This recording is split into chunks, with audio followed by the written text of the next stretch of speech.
काल सकाळी 9 वाजता एसीबी कार्यालयाच्या वतीने अधिकारी माझ्या निवासस्थानी आले होते.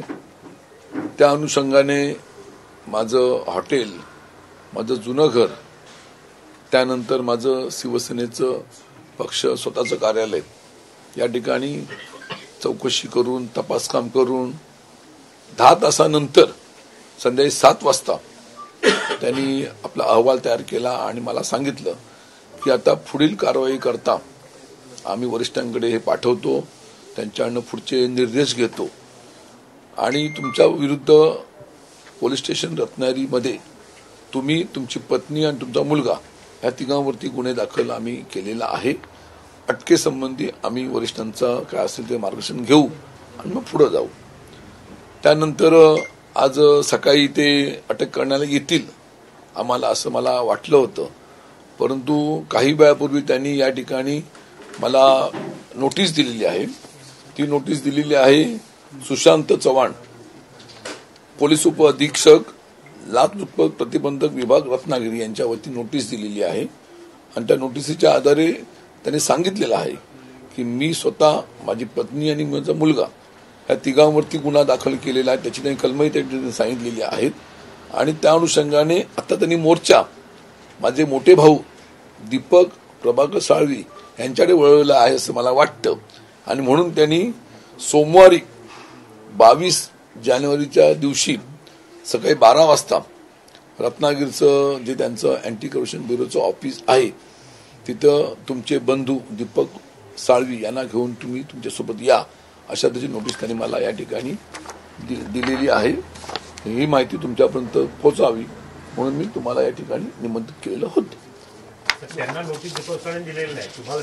हा, त्यांनी स्पष्ट म्हटलं या गुन्ह्याच्या अनुषंगाने आपणाकडे व आपले भाऊ श्री दीपक प्रभाकर साळवी यांच्याकडे तपास करायचा असल्याने आपण आपले भाऊ श्री दीपक प्रभाकर साळवी यांचेसह दिनांक 22/1/2024 रोजी सकाळी 12 वाजता कार्यालयामध्ये हजर राहावं असं त्यांनी. तुमचा हे काय, तुम्ही जाणार की नाही?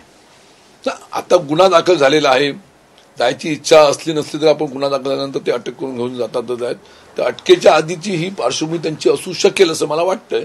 त्यामुळे मी जायचा निर्णय मी आणि माझ्या भावाने घेतलेला आहे. तर आम्ही सोमवारी 12 वाजता आम्ही तिथे दोघेजण हजर होणार आहोत. तुम्हाला 6 वेळा झाल्यानंतर परत एक हा, मग गुन्हा दाखल केल्यानंतर तिघांवरती त्याच्या अनुषंगाने आता तो मोर्चा त्यांनी माझ्या मोठ्या बंधूंकडे वळवला असेल. त्यांना सर्व कुटुंबाला तर वेठीस धरायचंय. त्यानंतर छोटे भाऊ राहिलेत, त्यांच्याकडे मोर्चा वळवतील. हे सर्व कुटुंबाला त्रास द्यायचा हा त्यांचा प्रकार आहे. तुमच्या नजरेमध्ये आणून द्यावा या उद्देशाने तुम्हाला मी ते आज निमंत्रित केलं. याआधी तुमच्या भावाची वगैरे काय चौकशी केली होती का? किंवा त्यांच्या आर्थिक व्यवहार तपासले होते का? हो, याआधी सुद्धा ज्या वेळेला मी 6 वेळा गेलो अलिबागच्या कार्यालयामध्ये त्यावेळेला माझी, माझ्या पत्नीची, माझ्या दोन्ही मुलांची, माझ्या पीएनची, त्यानंतर माझ्या मतदारसंघामध्ये जे ठेकेदारांनी कामं केलेली आहेत याच्यामध्ये विकासाची, त्यांना नोटीस 71 लोकांना नोटिसा निघाल्या होत्या. त्या सर्वांची तपास काम पूर्ण झालं होतं. त्याच्यासोबत माझे मोठे भाऊ दीपक साळवी, माझी मोठी वहिनी अनुराधा साळवी, माझा पुतण्या दुर्गेश साळवी, ह्या तिघांनी तर बोललो होतो. त्या तिघांची संपूर्ण माहिती आम्ही सुपूर्द केलेली आहे. पण तरी त्यांनी आज पुन्हा एकदा या गुन्हा दाखल केल्यानंतर पुढचं पाऊल म्हणून त्या ठिकाणी माझ्या मोठ्या बंधूंना त्यांनी घेऊन तिथं बोललेलं आहे. हो, चौकशी पूर्ण झाली होती ना. चौकशीच्या अंती त्यांनी तो गुन्हा दाखल करण्याचा निर्णय तेव्हा घेतला असेल. बंधूंची नाही, कालच्या नाही. म्हणजे त्यांची घरं स्वतः तपासली नव्हती, ह्यांचंही घर तपासलं नव्हतं. तर माझ्या संबंध केल्यामुळे आता त्यांच्या घरात तपासणी करण्याचे म्हणजे कुटुंबाला त्रास देणं हा त्यांचा एकमेव अजेंडा दिसतोय.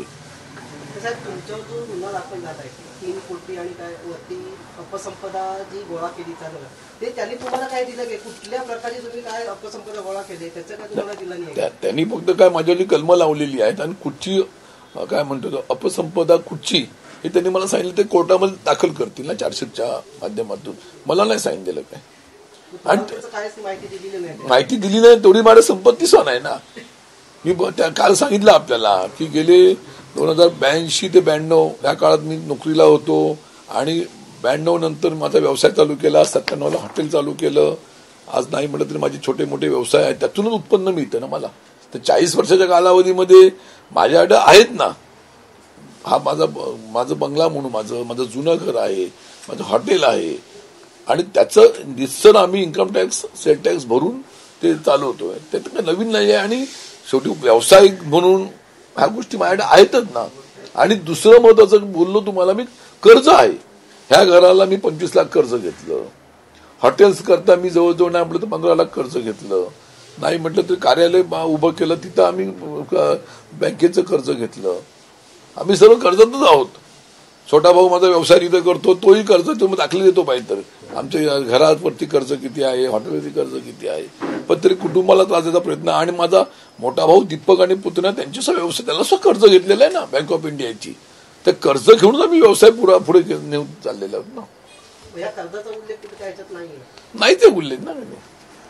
काल ते असं म्हणाले होते 118% अपसंपदा तो मला प्रश्न पडलाय, त्याबाबत तुम्ही समाधानकारक खुलासा दिलेला नाहीये असं त्यांचं म्हणणं आहे. मग याआधी तुमच्याकडे मागितला होता का तसा? हो, आतापर्यंत 6 भेटीमध्ये त्यांनी जी माहिती मागवली ती माहिती त्यांना 100% पूर्ण दिलेली आहे. आणि म्हणून शेवटच्या दिवशी जाऊन मी सांगितलं की आतापर्यंत सर्व माहिती तुम्हाला दिली. 3.5 कोटीचा खुलासा मागितला होता का त्या? त्यांचं म्हणणं कसं आहे की तुमच्याकडे येणारं इन्कम त्याच्यापेक्षा जास्त तुमच्याकडे ही संपदा निर्माण झालेली आहे. पण आतापर्यंत जे माझ्याकडे व्यवसायाच्या निमित्ताने जे फायदा झाला तो मी वेळ दाखवला सीएच्या माध्यमातून.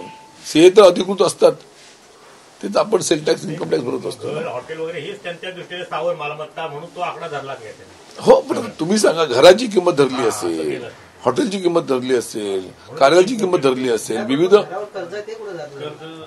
ते दिलंय ना मी त्यांना, ते दिले ना. आणि म्हणून माझ्यावरती 3-3.5 कोटीची जी म्हणतात ना असंपदा आलेली आहे ती कुठं हा मला प्रश्न पडलाय.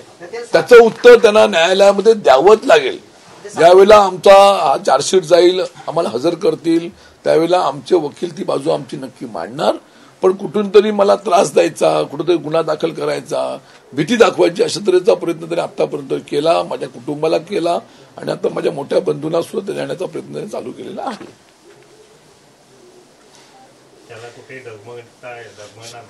माझं कुटुंब माझ्या पाठीशी ठामपणे आहे. मी स्वतः, माझं कुटुंब, माझे मोठे भाऊ दीपक त्यांचं कुटुंब, माझे छोटे भाऊ संजू यांचं कुटुंब, आमचं तिन्ही कुटुंब असं एक संघ आहे आणि संपूर्ण कुटुंब आम्ही एकत्रपणे निर्णय घेत असतो आणि संपूर्ण कुटुंब माझ्या पाठीशी राहिलेलं आहे. 70 जणांना तुम्ही नोटीस म्हटलं, तुमच्या संदर्भात 70 जणांना नोटीस आली असं साधारणपणे. हो, सगळ्यांची चौकशी झाली, सगळे तिकडे गेले होते? हो, गेले ना. माझ्या माहितीप्रमाणे जवळजवळ बहुसंख्य लोक स्वतः, त्यांना त्रास झाला खूप त्याचा. समजा एखाद्याने 5 लाखाचं काम केलं, त्यालाही तिथे स्वतःची गाडी करून त्याला अलिबागला जावं लागलं, यावं लागलं, ह्याचा विचार कोणी केला का? आणि जे जिल्हा नियोजनच्या माध्यमातून, स्थानिक विकासाच्या निधीच्या माध्यमातून जी प्रोसिजर आहे जिल्हा परिषद आणि पीडब्ल्यूची, त्या पद्धतीने कामं झाली. ती कामं ज्याला मिळाली त्यांनी कामं केली, त्यांनी पूर्ण केली. त्यांना तेही प्रश्न विचारले त्यामध्ये की तुम्ही का आमदारांना यातली काय मदत केली का? एकदम खालच्या पातळीला त्यांचे प्रश्न त्यांना विचारले. त्यांना मी त्याविषयी काल बोललो तुम्हाला. माझ्या आईबद्दलच्या उपचाराबद्दल त्यांनी मला विचारलं, माझ्या स्वतःच्या एन्जिओप्लास्टीच्या उपचाराबद्दल विचारलं.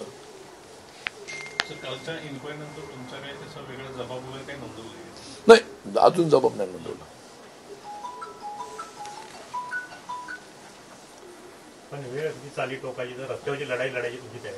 आता रस्त्यातून उतरलो ना आपण, आता लढाई आहेत आणि आपण जाहीरच केलेलं ना. ह्या संपूर्ण परिस्थितीमध्ये त्यांनी गुन्हा दाखल केलेला आहे. अटक झाली तरी मी, माझं पत्नी, माझा मुलगा, आम्ही सामोरं जायची आमची मानसिकता आम्ही ठेवलेली आहे. आणि माझा विश्वास आहे न्यायदेवतेवरती, ज्या दिवशी आम्हाला हजर करतील जे कोर्टामध्ये, तर कोर्ट आम्हाला निश्चितपणे माझं ग्राउंड चांगलं आहे, माझी बाजू भक्कम मजबूत आहे, त्यामुळे मला 100% न्यायदेवता न्याय देईल.